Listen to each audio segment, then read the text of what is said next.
Today, I have another juicy topic for you, and that is what to do if situations and/or people trigger you. Hello and welcome to the Successful, Sensitive and Intuitive Entrepreneur podcast. My name is Lydia Sophia Wilmsen and I am an intuitive success mentor for sensitive entrepreneurs. In this podcast, I speak about the challenges sensitive and intuitive entrepreneurs face. I offer you new perspectives and solutions, as well as experiences of other entrepreneurs. Plus, I speak about my personal experience of being a highly sensitive person who has successfully built and scaled 2 businesses. All of that with the goal to make you and your business even more successful in your very unique and authentic way. Have fun and enjoy. And yeah, don't we all know this? Don't we all know situations when people triggered us or when the situation triggered us? And a former client of mine was actually coming up with this question. And I thought, okay, let's talk about this. And actually, like today, I just want to give you some ideas how to deal with triggers in general, because obviously we could go into very specific triggers themselves, like each and one of them, and see why it is triggering you and how to change that. So for today, it's more of an overview, and it's still super helpful because usually we ask the wrong questions. When we think about triggers, we point fingers at the other person. Like, let's take a person. We say, oh my goodness, that person is so horrible. That person is so impolite, or that person is so childish. Or, I told that person like 10 times already what I want, and the person is still not delivering. Or I told that person I don't like this behavior, and the person is still showing up in that way. So it is always about the other person. Like the person is doing something, is behaving in a way, or is not even doing anything or behaving in any way. It's just like exuding a specific energy, and we get triggered by it.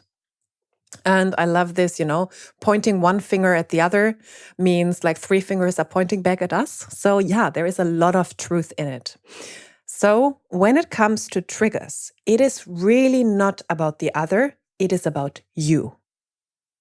And you can actually be super grateful to the other person showing you an unhealed or unintegrated part in yourself. So actually, even though triggers are sometimes like really shitty and really not nice situations, or the emotions which are being triggered are not the ones you want to experience in that moment, you can actually be super, super grateful because they are showing you something in you that you can heal or that you can integrate and change in yourself, or just see differently in yourself. And that will change if the situation keeps on triggering you or not.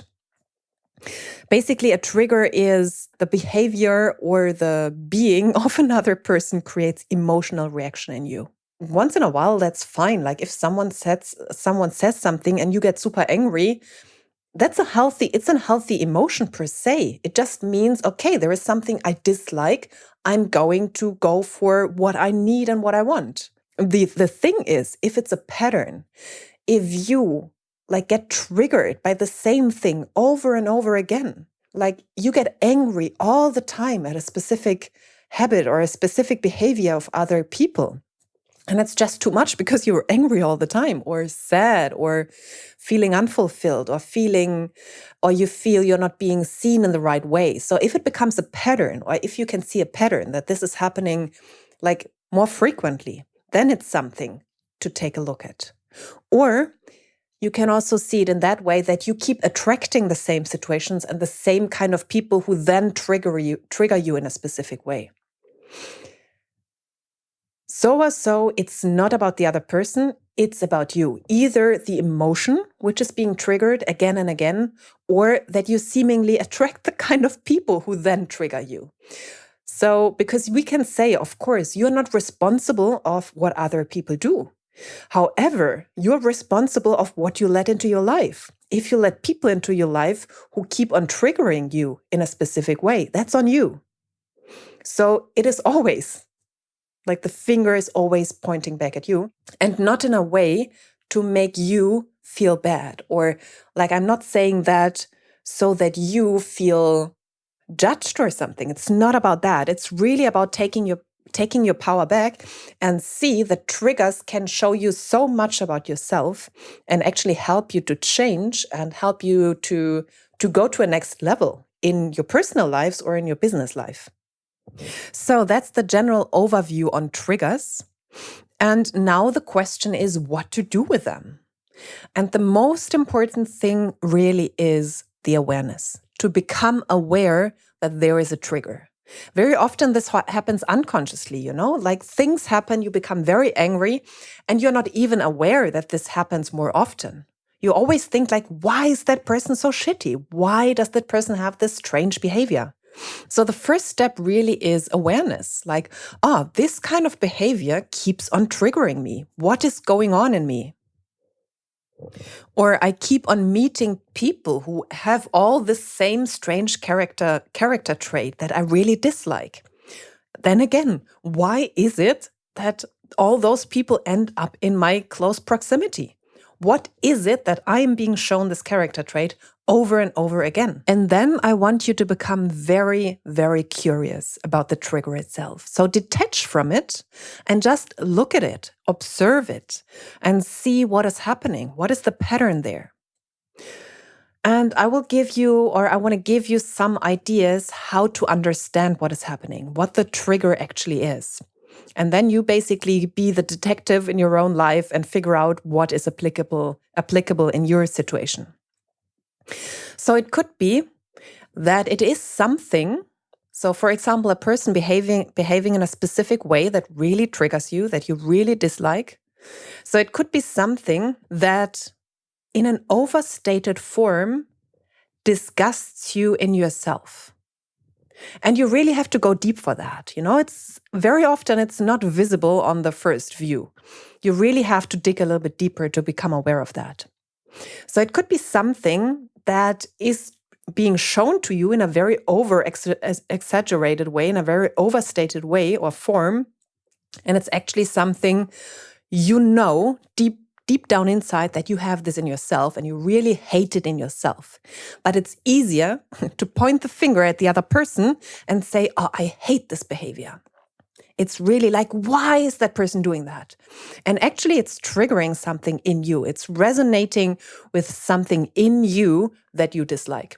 One example from my earlier days was when there were people who didn't speak up for themselves, like kind of not even bullying, just people, someone talked like really down on them and they didn't speak up.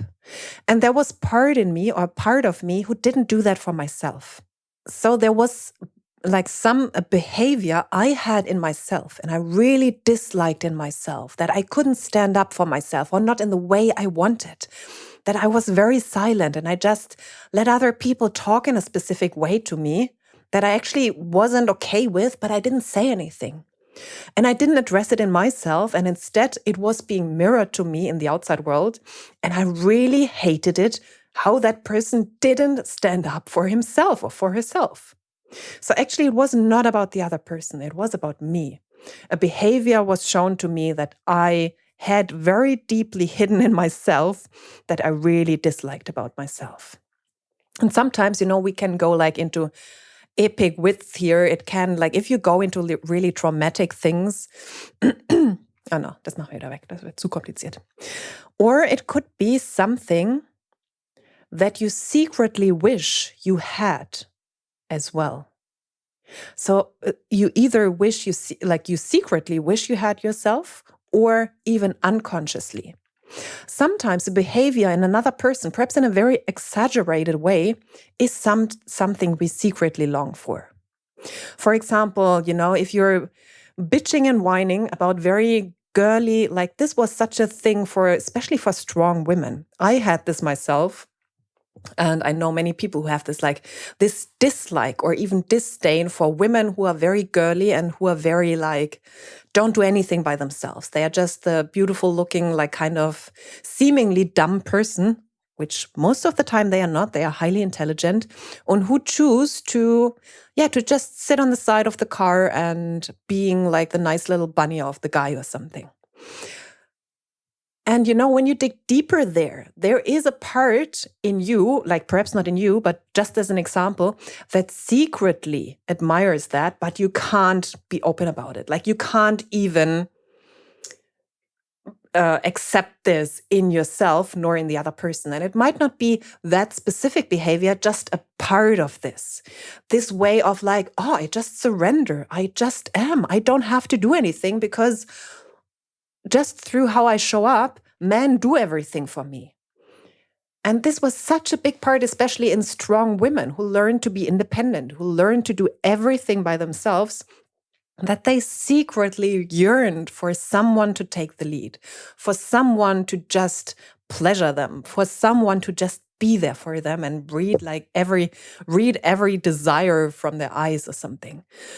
And yeah, it's easy to point fingers at people who perhaps not in the way you want it, however, are really good in being exactly that person, that it triggers you so much because it is something you secretly wish somehow it would be like that in your life, or just in a tiny little bit, and you don't have that. It basically shows you a lack of something in your own life that you secretly wish for. Or another situation I had in my own family, that was that my mother never spoke up. She always said, like for a long time, she always said, oh, I don't know. Like she never took a stand for something. It was always, I don't know. It was like this total passive person for a time. And I hated that. This would trigger me so much that I basically could start screaming. And yes, there was like when I dug deeper at some point, it became clear to me that, yeah, it's, this, I don't know anything. That means I can't do anything by myself in my life. I'm at the mercy of everyone else, but also people will do stuff for me. So it was, at the one side, it was helplessness at par excellence. And at the other side, people showed up for her and did stuff for her. If I looked at my father, he did everything for my mother. So very interesting. Like this helplessness triggered me so much. And of course, because again, I was a very independent person who made all the money, who did everything, who was like traveling the world. And this, just like a tiny little bit of this helplessness, like I longed for it, but I couldn't even accept that in myself. So of course, it triggered me so much to see this in another person. And I made it wrong in the other person because I couldn't accept it in myself. So those are two things you can look out for. Either that it is something that you really dislike in yourself, or that it is something you secretly yearn for. And in the beginning, people usually say like, no way, no way. There is nothing in this behavior, like I could see anything in that. But if you go deeper, if you look for like, you see the negative behavior and then you look for the positive expression, because every behavior has a positive and a negative, like a shadow aspect and a light aspect. So for example, someone who is seemingly very helpless and like in this childlike position, on the positive, if you look at it, what is the positive in that is like that person can surrender, can just give up control. So you can look at every behavior from a negative pole or from a positive pole. So if something is really negative and really triggering you, look for that positive pole in that behavior and then see if there is something that you would like to have.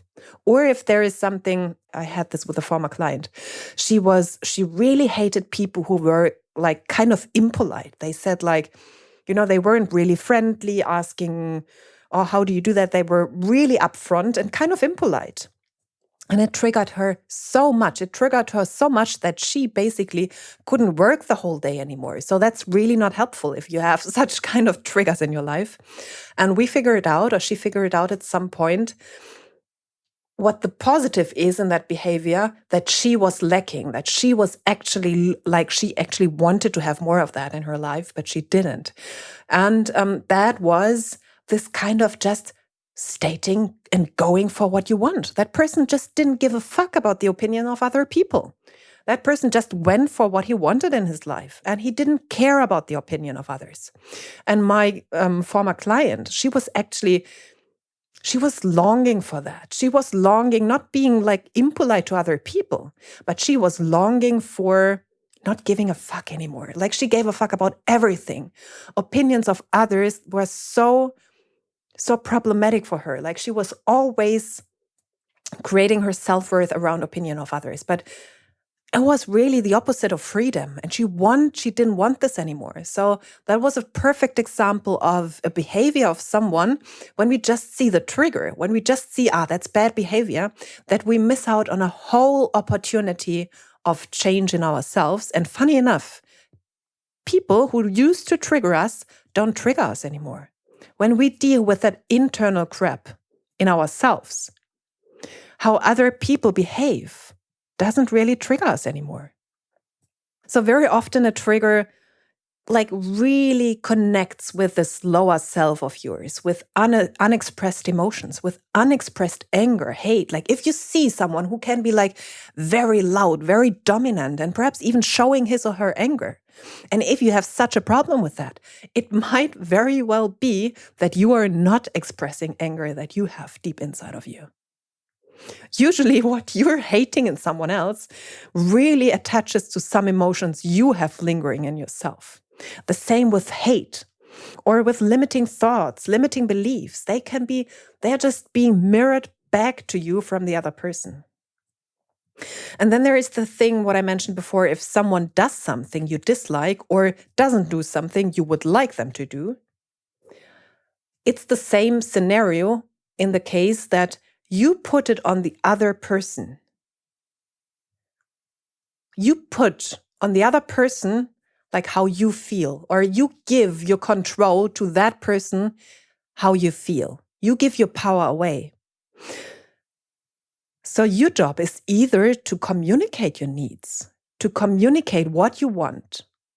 And then, so usually it's a communication issue. It's not something like if you are being triggered by it, it just means you haven't communicated what you actually want in a way that the other person understands it. Or if you keep communicating your desires, your needs, and the other person doesn't show up, then you have to ask yourself why you are staying in that situation. So, the question is being given back to you. It's not about the other person. And then the nice thing is, as I just said, once you have dealt with that stuff, with this rage, with the anger, the sadness, the limiting thoughts, the limiting beliefs in yourself, people won't trigger you anymore.